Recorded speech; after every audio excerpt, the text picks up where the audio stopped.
On my son's wedding day, I woke up and touched my head. My hair was gone, shaved clean while I slept. On my nightstand sat a note in my son's handwriting. "Dad, you look too old for the wedding video. Fixed it. You're welcome." I said nothing at first, but when I saw the bank transfer they'd forged for $500,000, I realized the hair was just the beginning. What I did next at that wedding changed everything. Hey everyone, thanks for joining us today. If you appreciate these real-life inspired stories, show your support by liking this video and subscribing to the channel. We'd also love to know where you're watching from. Let us know in the comments below. Before we dive in, this narrative includes some creative elements added for storytelling and educational value. While names and specific details are fictionalized, the themes and lessons reflect genuine experiences many people face. I woke on my son's wedding day to a wrongness I couldn't name. The light through my window was the same September gold it had always been. Beyond the glass, the Atlantic's rhythm against the rocks was unchanged. But my head felt heavy, thick, disorienting, like waking through fog I couldn't quite clear. I raised my hand to run my fingers through my hair. That first thing in the morning gesture of checking if I was still myself. My hand met only skin. For a moment, I didn't understand. My palm rested on my scalp, smooth and bare. I moved my hand across my head, searching. Nothing. Just skin where 63 years of hair should have been. I pushed myself upright too quickly. The room tilted. My mouth was dry, tongue thick. I steadied myself against the nightstand and waited for the dizziness to pass. When it did, I crossed to the bathroom, turned on the light. The man in the mirror was me. Same gray eyes, same lines carved by time. But the head above those features was completely bare, shaved clean. The light gleamed off pale skin that had never seen sun. I stood there long enough for shock to settle into something colder. This hadn't been an accident. Someone had done this while I slept in my own bed, in my own home. I turned back to the bedroom. That's when I saw the note. It sat on my nightstand, propped against the lamp, a piece of paper torn from the kitchen pad. The handwriting was instantly recognizable. The same sprawling script I'd watched develop from kindergarten to adulthood. I picked it up. "Dad, you look too old for the wedding video. Fixed it. You're welcome." I read it twice. The words didn't change. The tone casual, almost cheerful, didn't soften. Just the letter T, as if this were a favor, as if I should be grateful. My son had done this. He'd come into my room while I slept and shaved my head, and he'd left a note, not an apology, not an explanation, a justification for the camera, for the video. I sat on the edge of my bed, still holding the note. The house was silent around me. No movement downstairs, no sounds of wedding preparation. Just past dawn, the kind of quiet morning I'd always loved here, when the world felt like it belonged only to those awake enough to claim it. But this morning, the silence felt wrong. I'd spent 40 years as an architect. I understood structure. I understood when foundations shifted, when supports failed. I understood at a glance when something was about to collapse. This felt like that moment. The phone rang, sudden, sharp, breaking through the quiet like a crack in glass. Arthur, my attorney, my friend for more than 2 decades, calling at 6:47 in the morning. I answered. Vincent, his voice was tight. Arthur didn't get rattled. In 22 years, I'd never heard him sound like this. I need you at my office right now. Arthur, it's not even 7. I know what time it is. This can't wait. It's about your account. There's been activity, significant activity. A pause, then quieter, And Vincent, don't tell Travis you're coming. The line went dead. I sat there, phone still in hand, listening to silence. My head was bare. My memory was blank. My son had left a note like it was nothing, and my attorney was calling before dawn, telling me not to trust my own child. I stood, dressed quickly, and as I left my room, I realized something with cold certainty. Whatever was happening, it had already started, and I'd been asleep for all of it. The drive to Arthur's office took less than 10 minutes. Newport was still quiet, too early for tourists, too late for fishing boats. I drove past colonial facades, trying to organize my thoughts. My head was bare. My son had done it. The money was moving.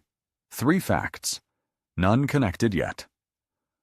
Arthur's office sat on Thames Street, in a brick building that had housed lawyers since Newport was a port. I'd been coming here over 20 years, when Caroline was sick, after she died, and for the ordinary business of life, but never before dawn on a Saturday. I climbed the stairs. His door was open. Arthur Pembroke looked up, and his expression shifted, not surprised, something like controlled anger. Vincent, he stood. Good God! I'd forgotten what I looked like. 3 days ago, I'd had hair. Last night, I said while I slept. Arthur was 58, silver-haired with the steady presence of someone who'd spent decades helping people rebuild. We'd known each other since before Travis was born. He'd stood beside me at Caroline's funeral. In 22 years, I'd never seen him rattled. He was rattled now. Sit. Papers covered his desk, documents, statements, all bearing my name. He slid one across. Filed 6 weeks ago. Authorization to transfer $500,000. Your signatures at the bottom. The signature looked like mine. Same slant, same stroke.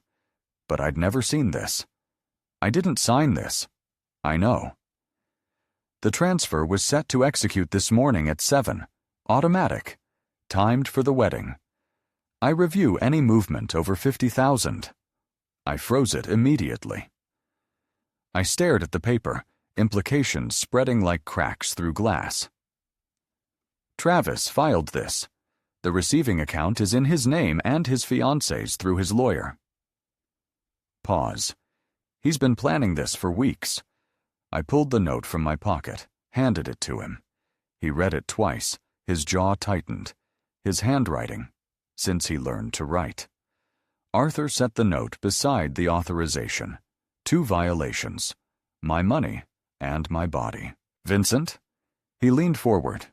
You don't look well. Pale. Unsteady when you stood. The headache. The fog. The tilting room. I feel off, I admitted. Foggy. Can't quite wake up. Did you eat or drink anything unusual last night? I tried to remember. Nothing. Just blank space. I don't know. Everything after dinner's gone. Arthur went still. That's not like you. In 22 years, you've never been vague. You're an architect. You notice things. Remember details. I know. Silence. The building settling. Newport waking. We need urgent care, Arthur said, standing. Now, blood work. Whatever happened last night, whatever made you sleep through that, whatever is making you foggy, we need to know. He grabbed his keys, pulled his coat. After that, we're searching your room. If someone gave you something, there might be evidence. Anything unusual. He didn't say the word. Neither of us did. But it hung there. Someone had put something in my system, strong enough to knock me unconscious, strong enough to steal my memory. And my son had known I wouldn't wake up. The urgent care clinic was nearly empty. A nurse took my information without comment, though her eyes lingered on my bare head. Blood draw first, she said. I watched my blood fill the vial, dark red, ordinary, holding secrets I hadn't known were there. Results in 90 minutes, we'll call. Arthur was already standing. "Your house. We need to search before anyone else gets there." The drive took 8 minutes. Wedding preparations would start soon. Caterers, florists, cameras. We needed to move fast. My bedroom was exactly as I'd left it. Unmade bed, bathroom light still on. "Where would he put it?" Arthur asked, pulling on leather gloves. I thought like Travis would have. Confident. Careless. The nightstand. The scotch bottle was still there. Macallan 18. 3/4 empty. The bottle Travis had brought Friday night. Arthur picked it up carefully, sniffed the opening. "Can't tell, but we're keeping this." He sealed it in an evidence bag he'd brought. My phone rang at 9. The nurse. "Results are ready." We drove back in silence. The doctor was young with careful eyes. "Mr. Carter, your blood shows benzodiazepine. Do you take sleep medication?" "No, never. The level suggests 2 to 3 tablets. Significant dose. When did you last eat or drink?" The question landed differently this time. The memory came back. Friday night, 10 o'clock. Travis in my doorway holding a bottle. "Dad, let's have a drink." One last night before I'm married. I'd been surprised, touched. He'd sat on my bed, poured 2 glasses. Macallan 18. My favorite, he'd remembered. "To new beginnings," he'd said. We'd talked. He'd asked about his mother, her laugh, the garden she'd loved. He'd seemed vulnerable. I'd drunk slowly, savoring the moment. He'd barely touched his glass. "You should rest," he'd said after my second glass. "Big day tomorrow." I'd felt warm, fuzzy, grateful.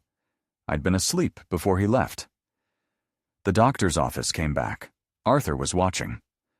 I drank scotch. "Friday night," I said slowly. "My son brought it. We talked. I had 2 glasses. He barely had any." Arthur's eyes went cold. The doctor looked between us. "If someone gave you medication without consent, that's serious." "I know." Arthur stood. "We need copies. All of them." In the car, we sat in silence, the evidence bag between us. "He planned this," Arthur said. "The timing, the transfer, all of it." I looked at the Atlantic, gray under clouds. He put something in my drink, knocked me unconscious, stole my memory, then shaved my head while I couldn't stop him. I turned to Arthur. This wasn't impulse. He crushed pills into scotch and watched me drink it. Arthur's voice was flat. "Premeditation. Your son premeditated everything." We sat with that. "We're documenting all of this," Arthur said. "Then you'll decide what to do about the wedding." I nodded, touched my bare head, felt the evidence bag. By tonight, Travis would be married. By tonight, he thought he'd be $500,000 richer. By tonight, he believed his father would be too confused, too embarrassed to make a scene. He'd miscalculated. I'd spent 40 years as an architect. I knew how to read blueprints. I knew which structures would collapse under their own weight. Travis had just shown me his, and I'd seen every weak point. Arthur's office felt different now. We weren't just looking at evidence. We were looking at ammunition. He'd spread it all out. The note, the bottle in its bag, blood test results, forged documents. 4 pieces of paper in one bottle that told a complete story. "What do you want to do?" Arthur asked. I'd been thinking through this like a design problem, running through options, testing each for weak points. If I call authorities now, investigation, interviews, he lawyers up, claims you're confused, took pills yourself, and forgot.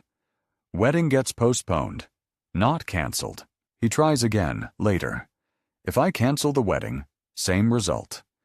He reschedules, waits.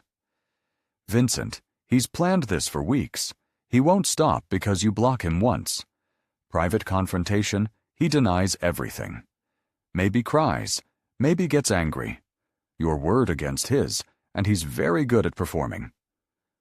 I looked at the evidence. My son had crushed pills into scotch, watched me drink it, waited for unconsciousness, then shaved my head while I lay helpless, tonight. He expected me to smile and hand him $500,000. I'm going to the wedding. Arthur went still. Vincent, I'm going. I'll let them think everything went according to plan. I'll sit in the front row, and when Travis asked me to give my toast, when he invites me up to present the gift. I looked at Arthur. I'll give them the truth instead. That will destroy him publicly. He destroyed himself when he put those pills in my glass. My voice was calm. 40 years of difficult decisions about structures and loads had taught me calculation. I'm not doing this from anger. I'm doing it because it's the only way to make sure he can't do this again. Arthur studied me, then nodded. All right, I'll call the bank, confirm the freeze, make copies of everything. You'll have a set. I'll have a set my safe deposit box. We'll have a set. By the time we finished, it was past 10. I needed to get home. Get ready. Wedding at 4. You're sure? Arthur asked at the door. Never been more sure. The drive took 7 minutes. Activity visible through windows, people moving, preparations beginning. I walked in through the kitchen door. Travis and Amber were there, heads bent over a seating chart. They looked up. For a split second, their faces went blank. Then the performance started. Amber's hand flew to her mouth. Oh my God, Mr. Carter, what happened? Travis stood. Dad, your head, did something. I watched them, really watched. Amber's shock looked genuine, concern carefully calibrated. Travis was even better. Worry, love, care, all false. I had a small accident, I said calmly. But I'm fine. I'll be ready. I saw the smallest glance between them. Relief. They thought I'd bought it. You still look distinguished, Amber said. Very modern. Thank you, Amber. I looked at Travis. Congratulations. This is going to be a day you'll never forget. Travis smiled. Actually smiled. Thanks, Dad. That means a lot. I nodded and headed for the stairs. Behind me, Amber whispered something. Travis laughed low. They had no idea. I went to my room and closed the door, stood looking at the suit I'd bought for this day, charcoal gray. Carolyn's favorite color on me. Pulled it out, laid it on the bed. In a few hours, I'd put this on, go downstairs, sit in the front row, and watch my son marry a woman who'd helped him violate his own father. Then, when they asked me to speak, when they gave me that microphone, expecting tears and a check, I'd give them something else, the truth, every word, in front of everyone. They wanted a performance. I'd give them one they'd never forget. From my bedroom window, I watched my home become a stage. It started with the camera crews, not 1 or 2, 5, maybe 6, setting up at angles I recognized from architectural training, optimal sightlines, maximum coverage. They weren't documenting a wedding. They were producing content. Amber directed them like a film crew, phone in one hand, gesturing at the garden below. No, that angle makes the house look dated. Shift left. I want the ocean in every frame. I stayed at the window, watching, learning. Around 11, I noticed what was missing. The photographs of Caroline that usually sat on the mantel, the hall table, the piano. Gone. All of them. I went downstairs while the crew was outsized and found them in the coat closet, faces down, hidden behind winter jackets. She'd removed my wife from our home for the aesthetic. I put them back. Every single one. By noon, Travis was on the phone in the library, door half open. It should be there. The transfer was supposed to execute at 7 o'clock this morning. Check again. I heard the panic underneath the irritation. He needed that money desperately. Throughout the afternoon, I watched the transformation continue. White chairs arranged in perfect rows, floral arch positioned just so, lighting rigs that would capture the golden hour. Everything calculated, everything performative. Around 2, guests began arriving.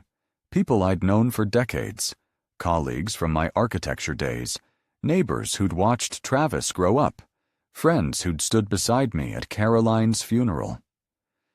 They moved through my home looking slightly confused, as if they'd walked into someone else's wedding. Mrs. Henderson from next door, standing in the front hall. "Where are Caroline's pictures? I wanted to see that one from their anniversary." Amber appeared immediately, bright smile locked in place. "Oh, Mr. Carter wanted a fresh look for today. New beginnings, you know. Isn't it sweet?" Mrs. Henderson looked unconvinced, but nodded politely. I watched Amber move through the crowd, always aware of where the cameras were, always performing. At one point, she stopped next to the main videographer and spoke directly to him. "When Travis asks his dad to come up and give the gift, I need you tight on his face, close up. I want to catch the tears." The algorithm really responds to emotional older men. My hands tightened on the windowsill. She was directing my humiliation, planning her shots, calculating engagement rates based on my pain. My phone vibrated. "Arthur, ready?" I texted back. "Ready." As 3 o'clock approached, I put on the charcoal suit, knotted my tie, checked my reflection one last time. The bald head still startled me, but I'd stopped flinching. I touched my jacket pocket, felt the folded blood test results, the evidence. At 3:45, I left my room and walked to the top of the stairs. Below, my home had been transformed. Flowers everywhere, lights positioned at perfect angles, 150 people taking their seats, camera operators at strategic positions, Amber's phone already live streaming to thousands of invisible viewers. Everyone in place for the performance of Travis and Amber's carefully planned day. No one knew I had a different script. I descended the stairs slowly, step by step, into the gathering crowd, into the camera's eye, into the wedding that wasn't really a wedding at all, just a stage where the truth was about to take its turn in the spotlight. The ceremony began at 4 o'clock. I sat in the first row beside Arthur. The garden had been transformed, white chairs in perfect rows, a floral arch framing the Atlantic. Behind us, 150 guests settled in. I recognized most, colleagues, neighbors, families who'd known Caroline. My eyes drifted to the house behind us. The entryway was visible through the open doors. The wall where Caroline's photographs had hung for 20 years now held nothing but a camera on a tripod, its red light blinking, recording empty space where her memory should have been. Pachelbel's canon began, the same piece from my own wedding 40 years ago. The memory arrived sharp and uninvited. Travis appeared first, walking to the arch. He looked confident. His suit was tailored. He didn't glance my way. Then Amber. She moved slowly down the aisle, her dress trailing across the grass. Her bouquet held white roses and orchids, and a small camera lens hidden among the petals. The live stream was active. Screens near the arch showed the chat feed scrolling. Beautiful bride. Dream wedding goals. The officiant welcomed everyone. His words were practiced and generic. Love. Commitment. Journey ahead. I wondered if he knew what kind of journey he was blessing. Travis spoke first, reading from a folded card. He promised forever. Partnership. Honor. The words sounded hollow, but the audience seemed moved. Several women reached for tissues. Amber's vows followed. She spoke about finding her soulmate and building a life together. She thanked Travis for believing in her dreams. The cameras captured everything. The chat feed exploded with heart emojis. You may now kiss the bride. The crowd applauded. Cameras flashed. The couple walked back down the aisle, waving and smiling. The live stream viewer count climbed into the thousands. The reception began immediately on the lawn. Tables had been set with linens and centerpieces. Servers appeared with champagne. Music played from hidden speakers. The best man gave the first toast. I'd never met him, a business associate of Travis's. He spoke about ambition and success. He made a joke about wedding expenses that drew polite laughter. The maid of honor followed. She was another influencer, someone Amber had mentioned. Her speech was short, focused on aesthetics and partnership. She held up her phone for a selfie mid-toast. Then Travis stood. He tapped his glass. The crowd quieted. "This is the happiest day of my life," he began, his voice carried across the lawn. "And I couldn't have done this without my father." He looked directly at me. Dad sacrificed everything after Mom died. He gave me every opportunity. He built the life I have. He paused. And now I'd like to invite him up to say a few words and to present our gift. Applause rose. The cameras swung toward me. Arthur's hand touched my arm briefly as steadying pressure. I stood. I walked to where Travis stood. I took the microphone. I looked at Travis. I looked at Amber. I looked at the cameras pointing at my face. I looked at the guests, friends, neighbors, colleagues, all waiting. Thank you all for being here today. I let the silence settle, long enough for the crowd to lean forward, long enough for the live stream chat to pause its scrolling. There's something I need to say, something you all need to know. The silence held. I looked out at the faces, friends, neighbors, colleagues, people who'd known me for decades, people who'd known Caroline. This morning, I began. I woke up in confusion, in pain. When I touched my head, my hair was gone. While I was sleeping, gasps rippled through the crowd. Heads turned toward Travis. I held up the note. This was on my nightstand. "Dad, you look too old for the wedding video. Fixed it. You're welcome, T." I read it slowly, let every word land. Travis stood. "Dad, that was supposed to be a surprise. Let me finish." My voice was steady, architectural, built to carry weight. He sat. I also woke up with a headache, foggy. Couldn't remember how I'd gone to sleep. That seems strange. I pulled the second paper from my jacket. This is from Newport Urgent Care, blood test results from this morning. I unfolded it, held it up so the cameras could see. It shows I was drugged. Benzoazepine, a sedative, roughly 2 to 3 tablets. The crowd erupted. Guests rose from their seats. The live stream chat, visible on the screens nearby, exploded with comments, scrolling too fast to read. I raised my voice. "My son brought me scotch last night. We drank together, or rather, I drank, he watched." Travis stood again. "You're confused, Dad. You're old. I'm an architect. I cut him off. I noticed details like forged signatures, like unauthorized transfer orders." I pulled the third document. Arthur stood beside me holding copies. $500,000. My gift to you. Except, I never approved it. I let that settle. Watched Travis's face drain of color. The money has been frozen. The scotch bottle has been secured. The evidence is in my attorney's hands. I looked at Travis, at Amber, at the cameras pointing at all of us. You wanted a gift. Here it is. The truth. My son drugged me, shaved my head while I was unconscious, and attempted to steal $500,000. My voice didn't shake.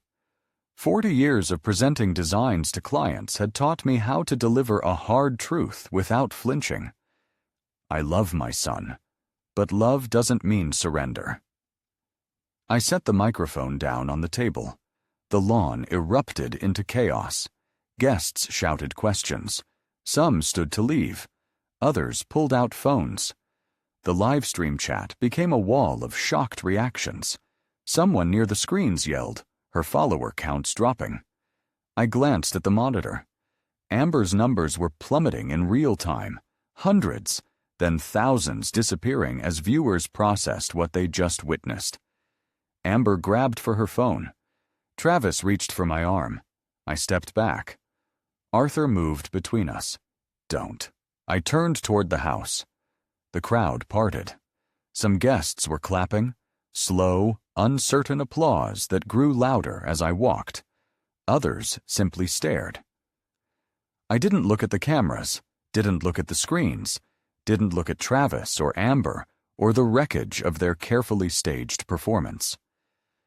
I walked up the lawn through the garden toward the front drive where my car was parked.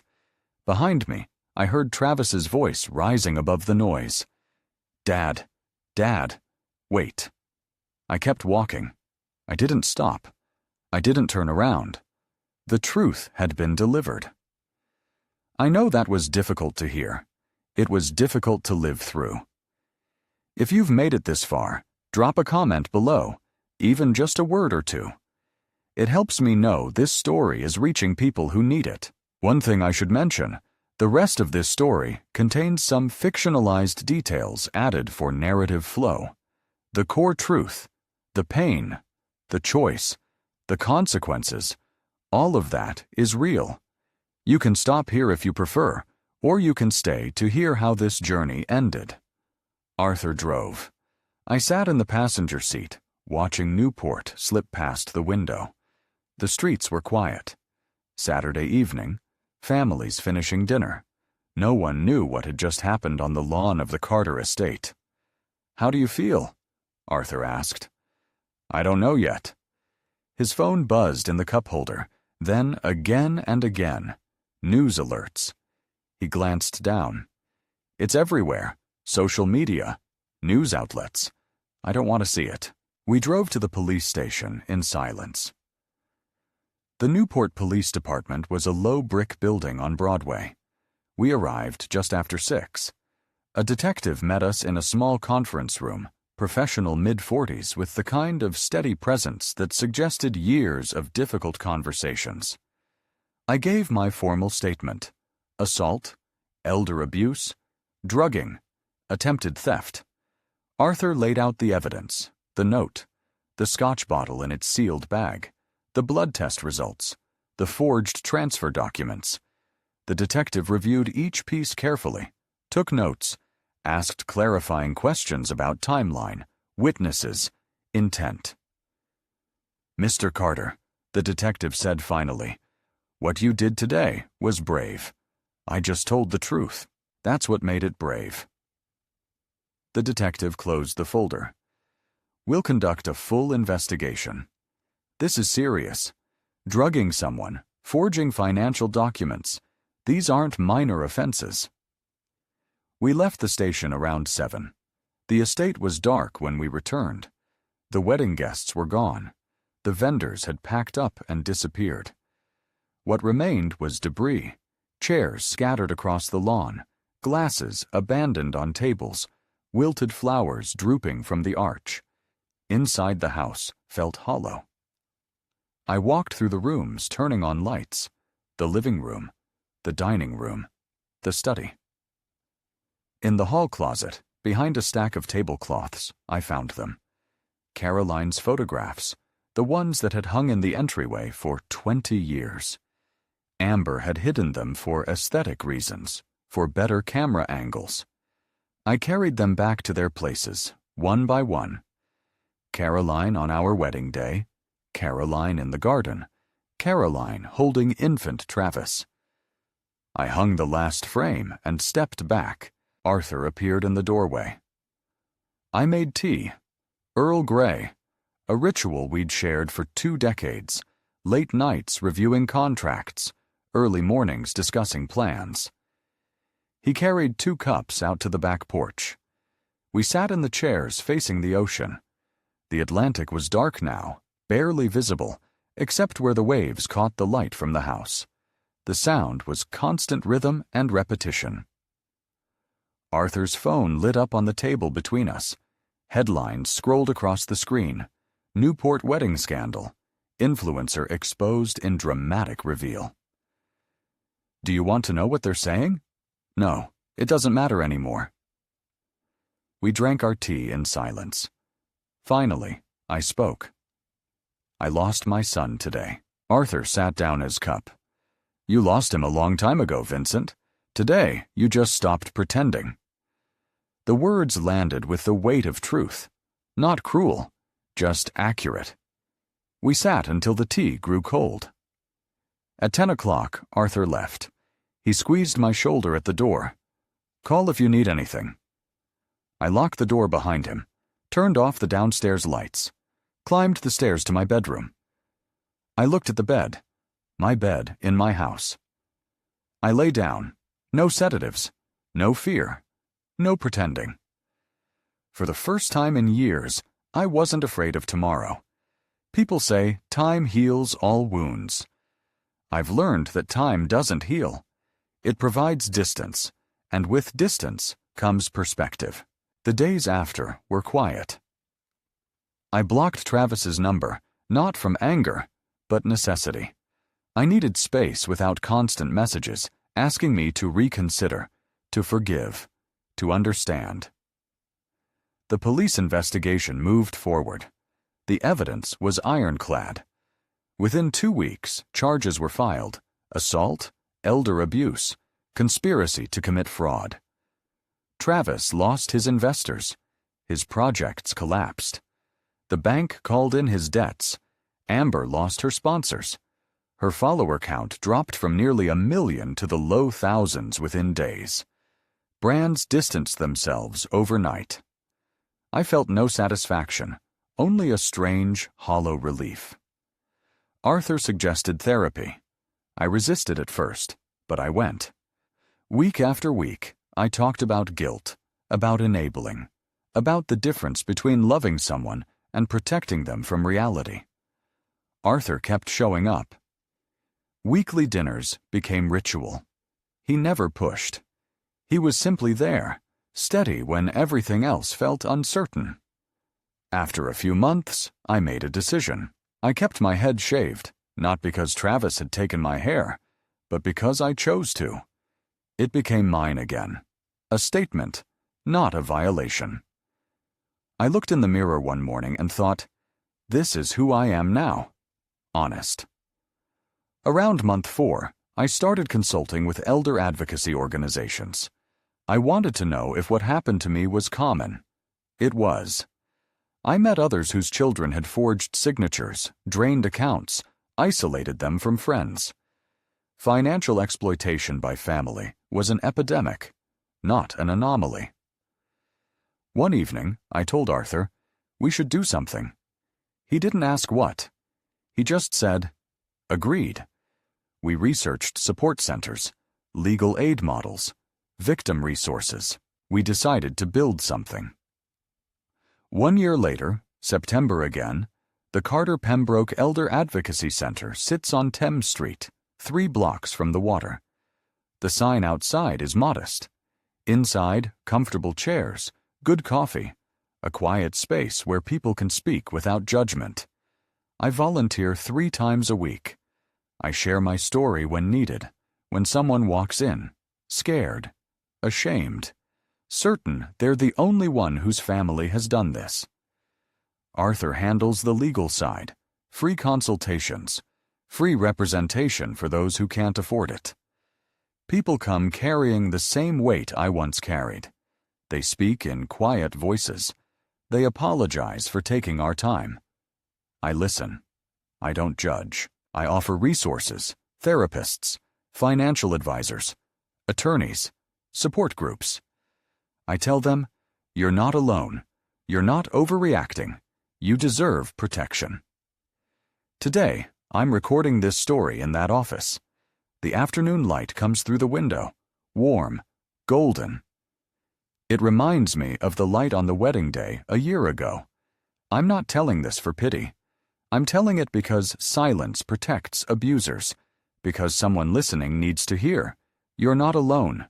Because love without boundaries isn't love. It's surrender.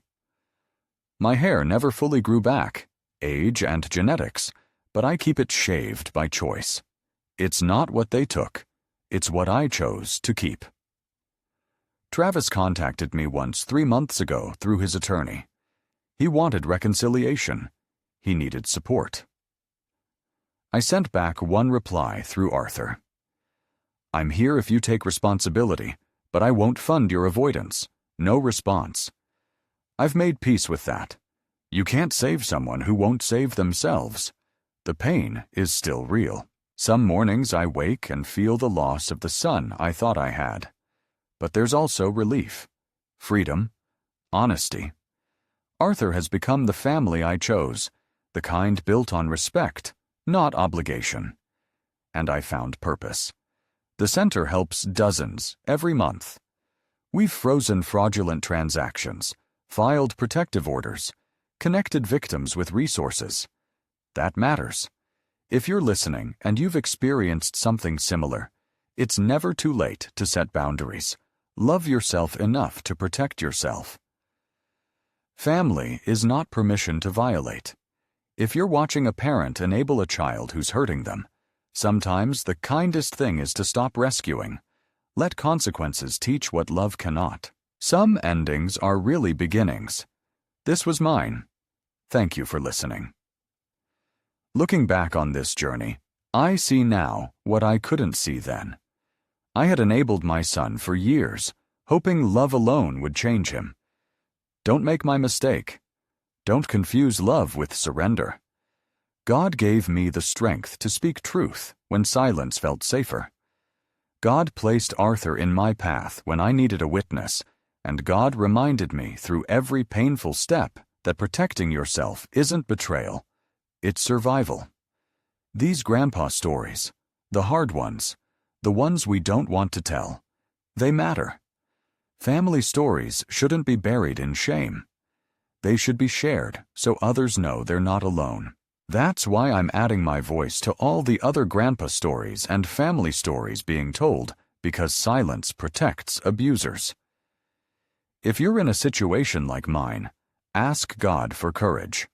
Set boundaries. Seek help. You deserve protection even from those you love. And to those watching their parents enable toxic children, sometimes the most loving thing you can do is let consequences teach what mercy cannot. These grandpa stories, these family stories, they're not just mine, they're ours. Share them, learn from them. Final note, this content contains dramatized storytelling elements for educational purposes. Some details are fictionalized, but the core lessons about recognizing financial and emotional abuse are real.